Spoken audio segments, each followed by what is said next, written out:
maybe that means that people are going to be, not dancing as hard for those 30 minutes, but you'll get those people to stay a bit longer at the party, which is the goal, staying in.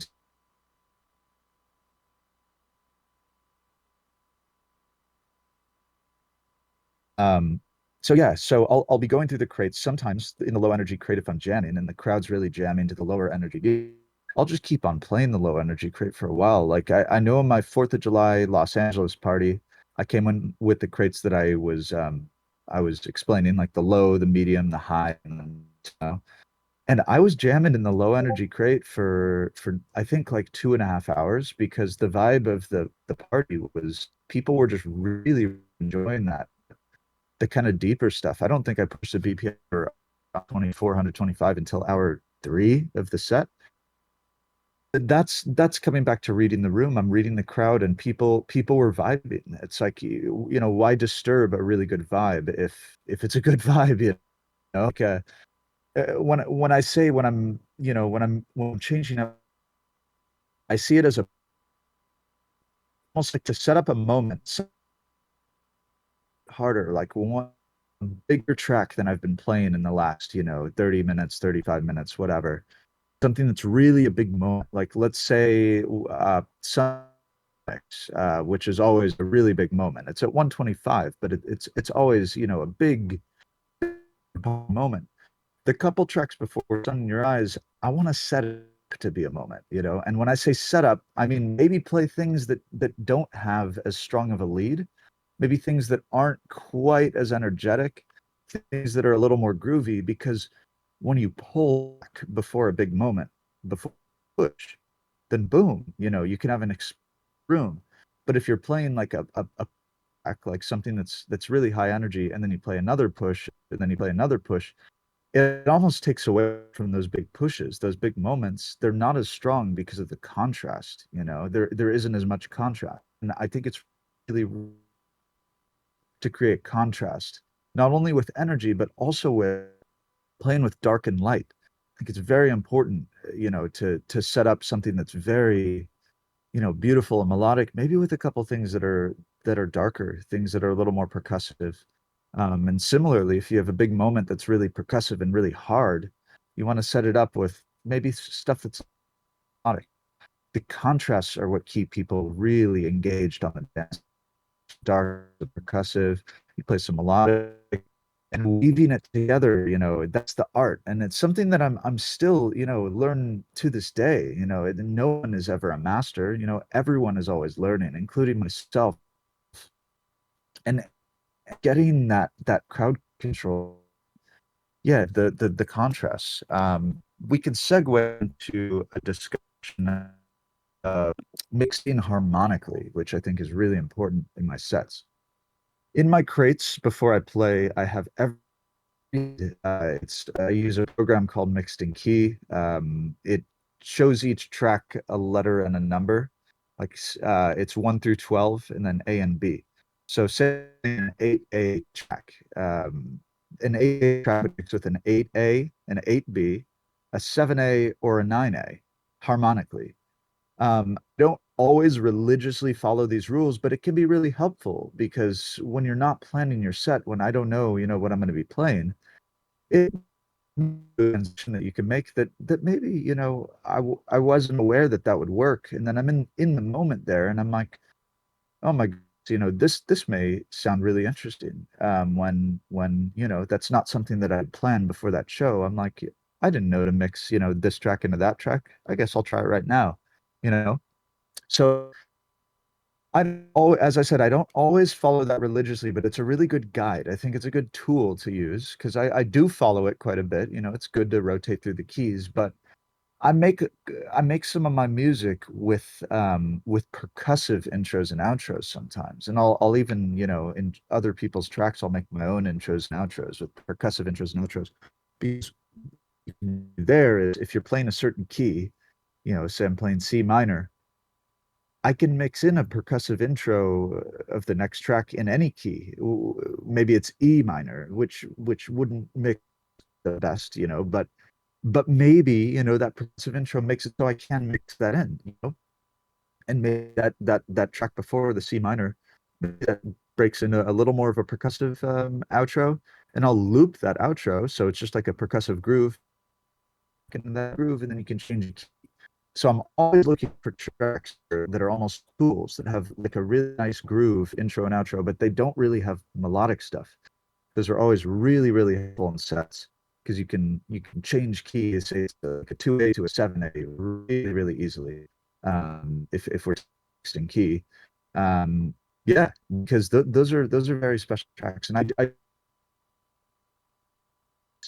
uh, tracks and just tools to use live that I can transition. I have a couple that just have I have a few, stuff that I've and really helpful, like those drum tracks. I find when there's something really melodic, people are really vibing onto a kind of a drum breakdown. It's almost like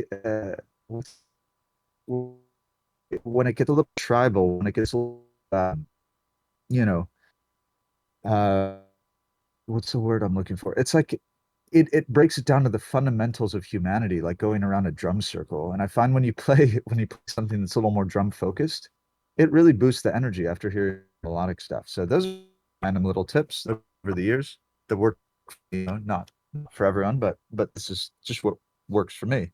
Um, in a crowd that's a lot more energetic, in a really crowd that's really going for it, and I start pushing them.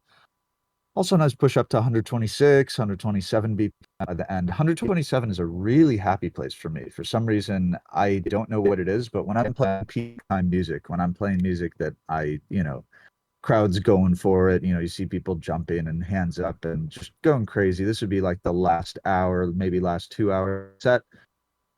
For me, a really magic tempo. I don't know what it is, but if you're hearing me play a lot, it's just a really special tempo for me. And yeah, let me check my notes real quick. Another thing I want to discuss is uh, respect while DJing. Like when I was opening for people, you know, you you can talk to the people you're opening for above and beyond. In the beginning, when I started doing that, they're like keep it below, 124 BPM so we can come out and smash it out, So you want to respect the people who are playing after you. If you're headlining, obviously you can do whatever you want. But if you're playing before someone, you want to ask, do you want me to do something specific? And then, you still keep within your bounds, but you do want to treat them with respect. After a while of touring with them and playing with them, they got to the point where they're like, you can play whatever you want. I don't care. So, but like in 2018 when we were doing the bus tour, I could play 127 and Windows 95 on that. I don't care, but they gave me permission to do so. So, I think it's really important if you are opening for someone to communicate. Sometimes like Deadmau5, for example, when I'm opening for him, he always says, play whatever you want. I don't care. It's your thing. It's your set. Play whatever you want. You can literally play anything. I don't care. And that's always nice. And I tend to do that with people. If I invite someone to open for Joe, like let's say Curion, she's asked me before, do you want me to bring it down or whatever? I'm like, look, Momi, you can play whatever you want. I don't care. I'll reset the room myself. And yeah, that's how I like to approach the kind of opening situation. Let's see. Let's talk about an hour set, like a festival set. It's a very different approach for me than an extended set. I like them both for their own things. It's some shout at the crowd. It's fun. But an hour set is, I would say hour an hour is about 12, give some then maybe 13. And that means 3 hours is about 36 tracks. Sometimes it's 38, sometimes it's 39, sometimes it's a rule, but it's about 12. And oops, hold on.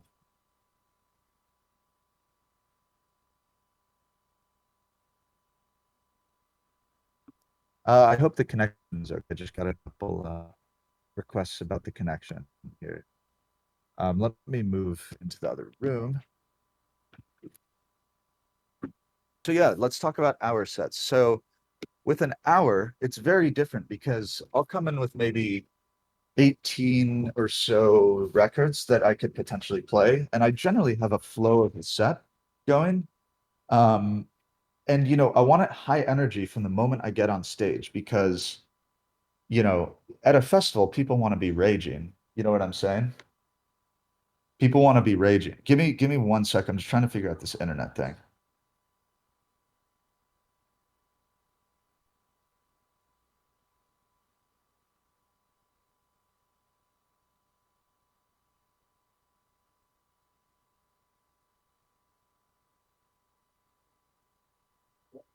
All right, I think the internet should be better now. Um, yeah, so in a festival set, I'm coming in with really, really high energy stuff.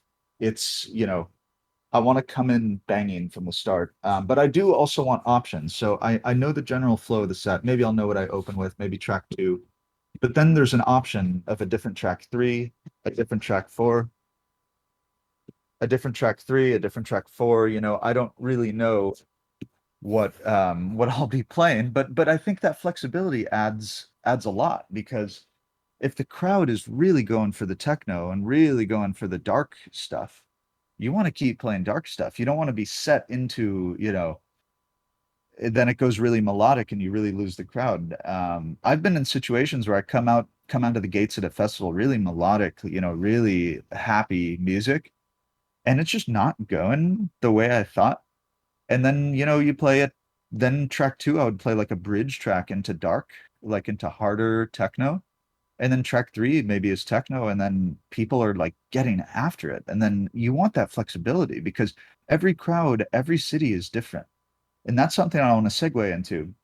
When I'm playing in a city or a crowd or a country, you want to know the crowd or you want to know, generally what you're going into. If it's a bigger city, they're generally slightly more, and not like in a, looking down on way, but some crowds are a little more educated than others. Some are exposed to a little more music than others. That's totally okay. But if you're playing, a small town that isn't really exposed to much electronic music, you probably don't want to take many risks that are, really experimental tracks. Maybe you can throw in one or two just to push them a little bit. But if I'm playing in San Francisco, for example, which is a very educated city with music, they get a lot of music, then I know I'm going to be, playing more experimental, like ideas, like things that, maybe a little off the beaten path. Because I think that's when magic happens. When you play something, you're like, not really sure if the crowd's going to feel this, but I'm going to do it anyway because it's a risk. And when it hits, it hits. I would say it hits 9 out of 10 times for me. And that 1 out of 10 time when I play an experiment, something that I'm like, I don't know if this is going to work, but I'm going to play it anyway because it feels right in the moment. And let's say it doesn't work. I always have a few, I would call them SOS tracks, like tracks that I know will always work on a crowd. It doesn't matter what crowd, what city, it's going to work. And these SOS tracks I keep, they're in the back of my mind. So if I play something that's really, really not doing well, like something that's really killing the vibe of the room, and it happens, it happens to everyone, it happens to me. It's happened to me, you know, I remember two times since COVID that it happened to me where I played something that I thought would work in that moment. And maybe it was just a little bit, it was just too experimental or something like that. I would come immediately after that track with one of these SOS tracks, and you can regain the room, boom, just like that. So you don't lose everyone, and for the rest of the set, you just, you lose them for, 5 minutes, and then you save yourself, So it's always important to have those kind of special tracks that, that everyone is going to vibe out to those tracks. So that's a really important tip that I have. I want to go back to the discussion of the cities and the countries. So when I went to India for the first time, I didn't really know what to expect, what to play, because I obviously hadn't played in India before. And what I realized quickly is the more energy I would bring into the set, the lower the vibe would go in India. So they want the deep, they want the progressive, they want the really beautiful, very, very deep melodic. It's like almost like when I started bringing the BPM up over like 124, it just would lose the vibe of the room. But in a in a like on the contrary of that, I find when I'm playing in Australia, for example, they like the deep, at the beginning and stuff, but people really want to rage in Australia. People want to go crazy, is what I've found. So I generally will be playing a little more banging in like let's say Australia versus India, where I'll play, more deep. But these are things you just learn what crowd kind of likes what. And sometimes crowds really blow me away where let's say I played in Greenville, South Carolina, which is a small town in South Carolina. I don't know, maybe a month ago or something like that. I had no idea what to expect. I don't know what music they were exposed to or what kind of fans, if they're deeper fans, if they're techno fans, like I was assuming they wouldn't be techno fans, but it's like I didn't really know what to play. So I came in with a big, big repertoire because, I didn't know what to play. And they were so educated and they knew, all the tracks, they knew all the music, and it blew me away. And it was one of the most fun times I've had. It was a little tiny rooftop, 150 people, and they were dancing to everything. They love the house, they love the deep progressive, they love everything. I could kind of go through each little section of my set and they were really vibing with it. So sometimes, stuff like that happens where there's magic in the air that you really weren't expecting. And so yeah, that's always something really, really special. Hold on one sec. Um, so yeah, I'll discuss on these last few minutes of this stage here.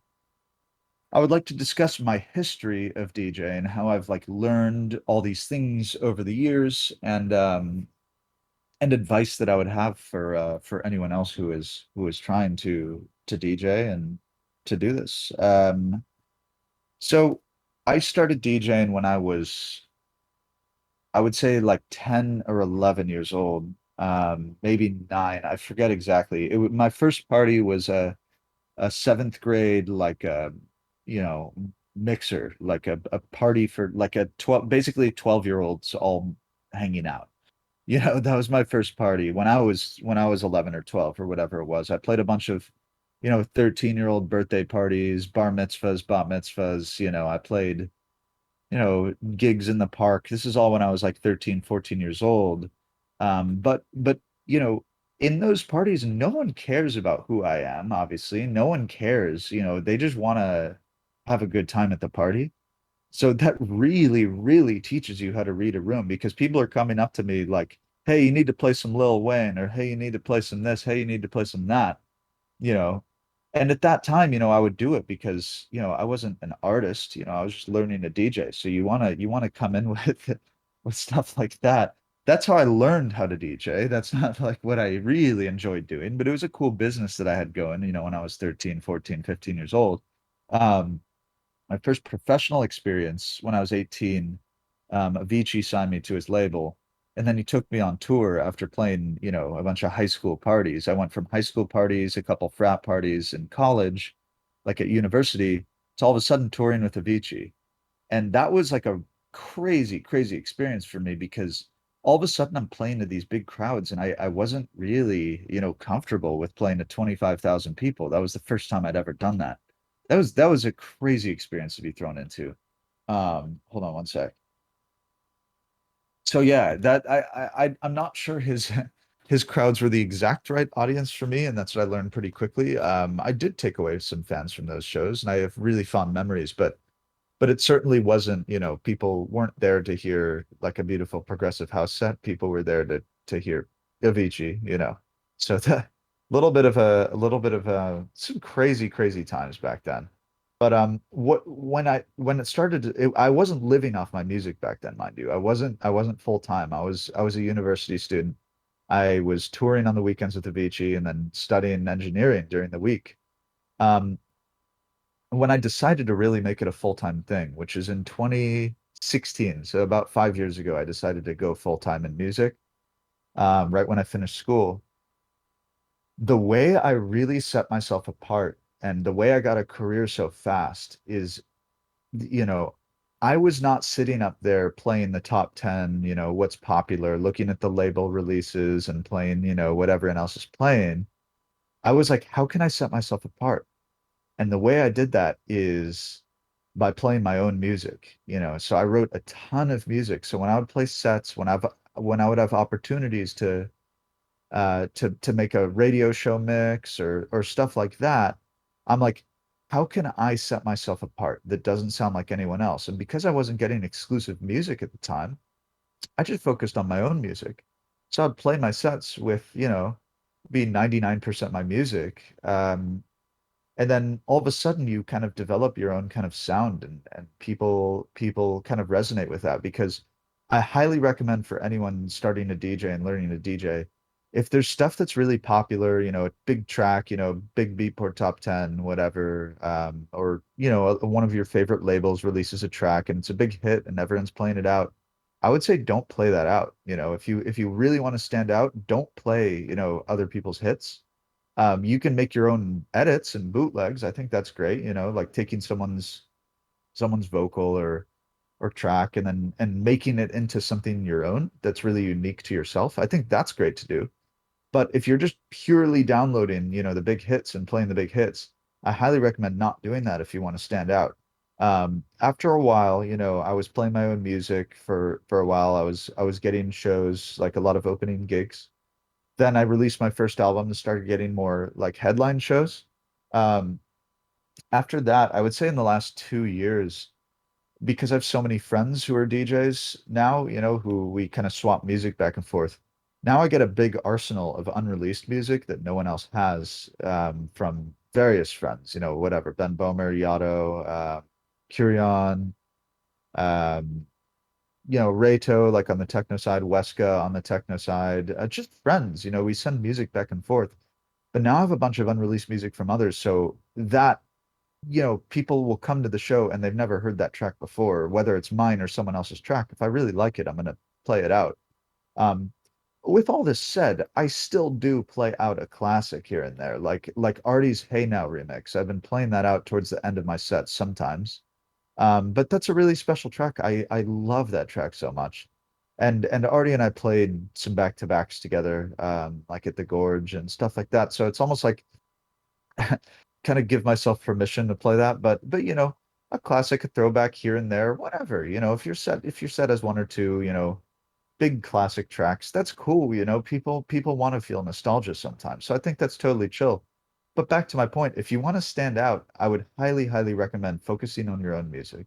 If you're a producer, or if you don't produce music, dig really, really deep for tracks that check 1001 track lists. I'm doing this all the time. When I find beautiful tracks that are maybe released from years ago, I dig on 1001 track lists, and see who's played it, see who has supported the track. And if there's a lot of people playing the track and a lot of big names playing the track, sadly, I just won't play the track, because I don't want to, sound like other people, if that makes sense. And that's what sets you apart as a DJ. I think that's really, really important. Um, what was I gonna say? Yeah, so I check 1001 track lists and let's say it has like two plays on 1001 track list, track from 2014 and maybe, someone I haven't heard of played it and then, like Sasha played it or something in 2016. That is a great track to play out for me, because, I know when I'm up there on stage, I know that people probably haven't heard that track before. Maybe they have, and that's okay. But I'm always in my head, have people heard this? Are people but it's okay, if people have heard it. But that's to wrap it up, I'm sure everyone understands my point, how to stand out. Play your own music, dig really, really deep for tracks that people hopefully haven't heard before, and don't play the big hits. That's the winning formula right there for me. That's how I made a career, honestly. And you can too, just make your sets really unique. Make them something that no one else can recreate. That's the main key. Make a set that no one else can recreate, that you are special for yourself. If Above and Beyond goes up there and they play an Above and Beyond set, no one else can do it like they do. They have unreleased music from their label, they have unreleased music from themselves. They have classics and above and beyond sets and above and beyond set. You know, if you Sasha, you go to a Sasha set, you know it's a Sasha set. Like no one else can be the master that Sasha is, you know? Um, any artist that you really look up to, I'm sure falls in that category. So yeah, that's pretty much my advice, and that is the art of DJing. I'm seeing if there's any other, excuse me, talking points that I wrote down. But I hope this helped you all in some way, because this is I think about this stuff really deeply, and you can always ask me questions on Discord. I'm always around on the Discord. I check, if not every day, almost like every other day, I'll catch up. And yeah, if you have any questions about DJing or whatever, I love talking about this stuff. But yeah, stand out. Don't play the hits. It's my biggest advice. Um, oh, I'll have one more talking point here that I have on my phone that I didn't get to. We did talk about train wrecks, like a track selection when you play a track, you know, have an SOS track that you can really follow that up with that's in mind if you take a risk. But let's talk about train wrecking mixing. Sometimes, you know, the equipment messes up. Sometimes you mess up, you know, stuff happens. You know, I've had problems with the equipment where it goes on emergency loop. You know, everything is really out of time. It sounds terrible, you know. My advice is, you know, wash it out with reverb. You know, you may even have to full cut the set and like put a smile on, you know, laugh it off. Like kind of like shrug and like, I don't know what happened, you know, haha. The crowd wants to see positive energy, especially when you screw up. You know, they don't want to see like it's just not a good vibe if you mess up and there's just anger and like yelling at people on stage and stomping off stage. You know, I've done it myself before, but you know, I think it's just a lot better vibe if you're like smiling and like, oops, you know, we all mess up, we all make a mistake. And then you fix it and then you start again. It's just a better energy in the room to just smile off a mistake than to anger off a mistake and point fingers and blah blah blah, you know, haha, I messed up. We all mess up. We're all human, you know. I messed up. I've messed up big time, you know. I'm my last like really big mess up was in the UK. I'm trying to remember what venue that was. Not Bristol. It was gosh, I don't remember. I'm so sorry. I don't remember what city it was in, but it was somewhere in the UK. And the deck went on emergency loop and it everything went out of time and it sounded terrible. And I really had to fade everything out. And I just had to reset and just start the next track. And then it went on emergency loop again in 5 minutes. And it was a train wreck again in 5 minutes. And then I faded everything out, stopped using that deck altogether. And then another deck 5 minutes later started to go on emergency loop. I'm like, I got triple punched with three like really, really, really bad mistakes that weren't my mistakes, mind you. You know, I make mistakes sometimes, but those weren't my mistakes. And I could audibly hear the crowd going like, oh, like that I messed up. But you know, I recovered, you know, smile it off, play. The one of the stage managers came and fixed the stuff and it worked out fine after that. But you know, laugh it off, be happy. You know, you're up there. It's a blessing to play music for people. I always resort to that. It's a blessing to play music for people. You know, even if there's two people in the crowd, it's a blessing to play to those two people, you know, that you get to share your music with others. And always remember that when you're DJing. It's like this is a blessing. You know, you get to share music that you really enjoy with other people or music that you made, you know? And there's no better feeling than feeling that connection with other people. And that's what it's all about at the end of the day. That's why I still do it to this day, you know? It's the love for the music at the end of the day. It's not about the fame, it's not about the this, it's not about the that, you know, it's not about the, you know, look at me, I'm a DJ, you know, I can blah blah blah. It's about the love of the music. And that's what I do it for. And that's what, you know, the best DJs also do it for. Thank you for tuning in here. I really appreciate everyone coming in. Listen to me ramble for 30 minutes. And thank you again, Discord, for sponsoring the stage. Really appreciate it. And have a great weekend to everyone. We have one more stage after this. I will have a special guest in here. We're going to be having a conversation. I think it'll be next week. And just stay tuned. If you have any questions for me, hit me up on Discord. I'm happy to answer anything, whatever you want. And yeah, you all have a great, great weekend, and I will for sure be having the same because I have a weekend off. I'm gonna be hanging out with my friends this weekend and listening to some good music. Yep, take care.